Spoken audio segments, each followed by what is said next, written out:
Hi, this is Abram from Laptop and Tom's Guide, and I'm here today with some tech journalism royalty, Nicole, Scott, and Sascha Pallenberg of Mobile Geeks.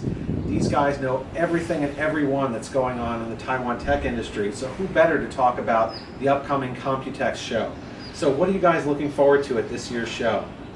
Well, as always, Asus always puts on a very big hoopla with a million products and a lot of new stuff. We've obviously been waiting 18 months for the successor to the Zenfone 2, so I'm pretty excited to see what they've got smartphone-wise. What are you looking forward to, Sascha? I'm pretty sure that Asus is showing us a dozen new devices, and I'm definitely looking forward to see a 2-in-1 from them. It's still, in terms of growth rates, the most successful PC category that we have right now. And now that all the other competitors and OEMs already launched their little Surface Book wannabe killer, it's time for Asus to come up with something. I don't know, it's going to be called Zenformer, Transformer, Zen-in-1, I don't know. But obviously they have to come up with something. I mean, besides that, it will be a show that is also contributing to this virtual reality hype train that we have right now. So we're gonna see some of these, whether headsets or maybe wireless solutions. Put a notebook in a bag and walk around with your Vive. And by the way, like always, HTC won't have a booth.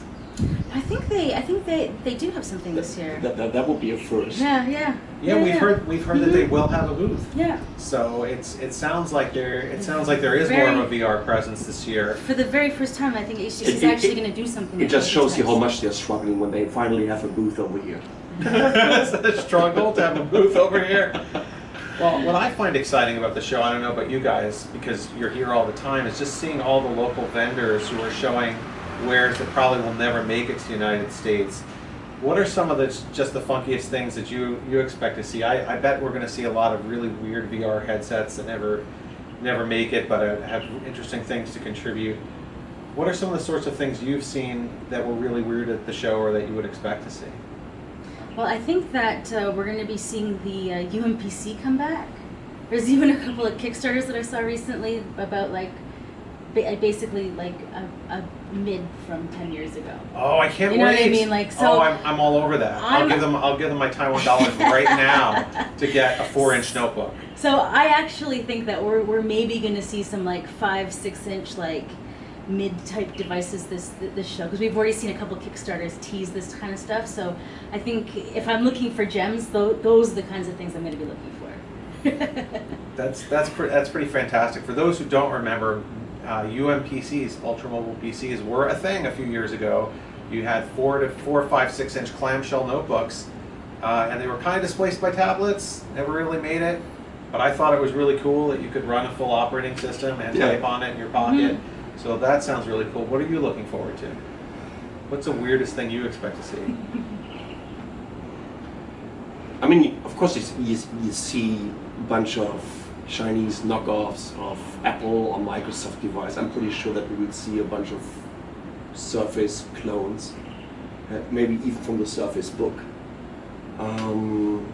which is quite interesting. But in general, I'm kind of. I think we shouldn't get our expectations too high for this Computex.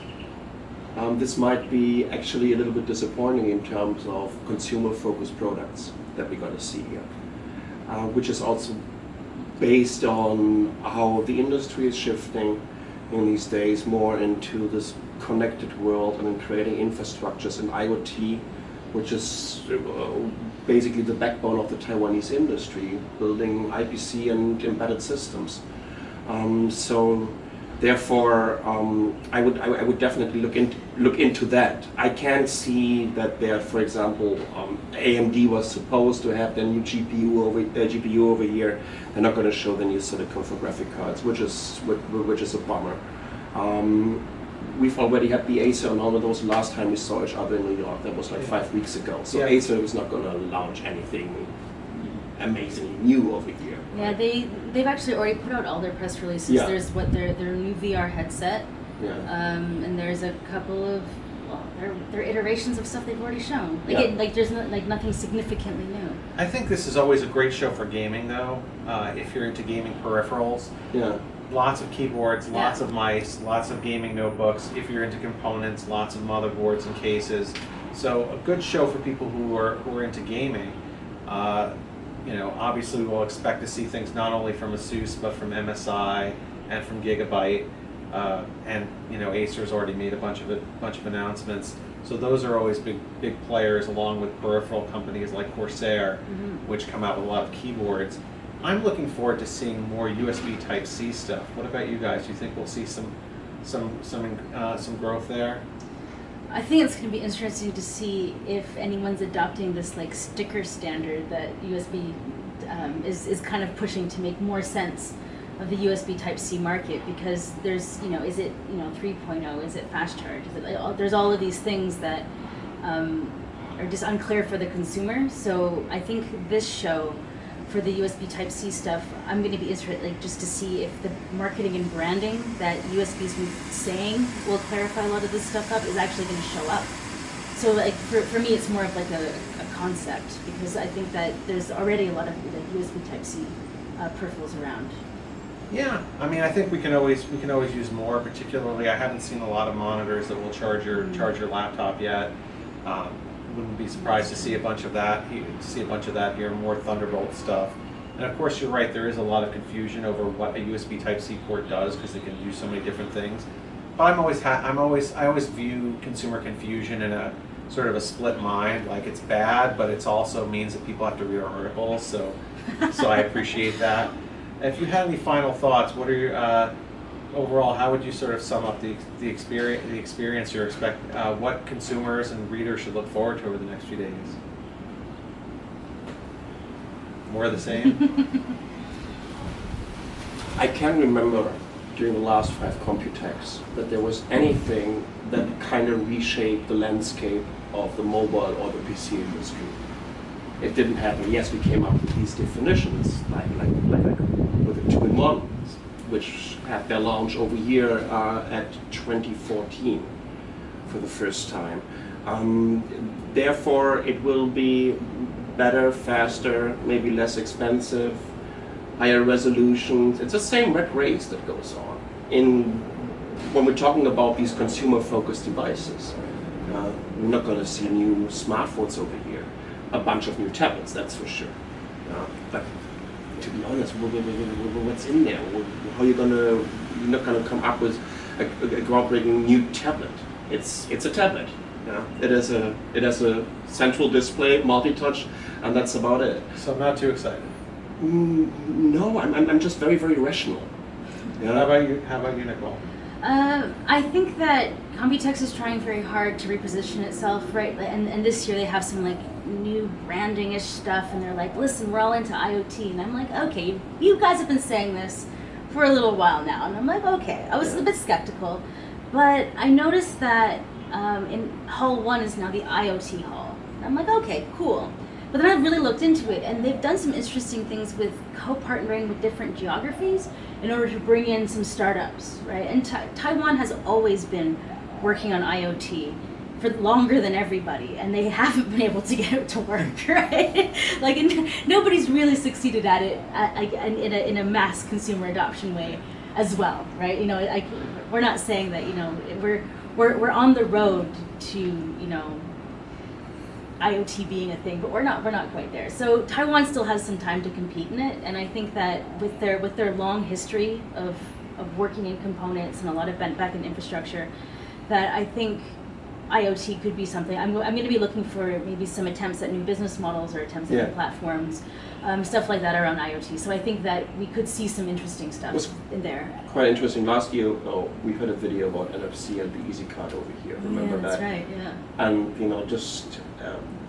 IoT just got a new definition from me last night of like Internet of Terror, because I wanted to go to my house, and not with this card, but I have another NFC card, and so the whole system went down, so no one could get into the houses anymore. No. on a Saturday evening, and those guards at the front desk had no idea what to do, had no idea what a number to call, what kind of service number. And they called like 10 numbers and couldn't reach anyone. And then he tried to So we'll look forward to IoT that works. Tried to open the door from the inside to the Computex. garage, which didn't work because there are no stairs going up into the house, only an elevator. And guess what you use for the elevator? Your NFC card, right? So it was just complete mayhem. They had to call people out of the apartments to open the doors. So fortunately, we won't see that at Computex because you don't need NFC to get in. But we have, but I'm looking forward to hopefully seeing some things that haven't quite made it to the U.S. yet, and may in some other form. I think last year we saw somebody with weird clothing that was meant to have sensors on it to tell you if someone was ill. We've seen some headsets that were a little bit ahead of their time. Before Google Cardboard came out, we saw phone holders for VR here. By the way, that's a good point. We're gonna, like Nicole already mentioned, we're gonna see a huge wave of cheap headsets before this new reference design, this Daydream reference design from Google will get rolled out by the premium OEMs. So those smaller companies, especially Chinese companies, will jump on the bandwagon, and they will have, I'm pretty sure, crazy headsets that are actually compatible with all kinds of phones. Exactly. So VR, IoT, maybe some USB-C, gaming, 2-in-1s. It's all here. Thank you so much, Sascha and Nicole. Thank you. Thank you. Thanks, everyone.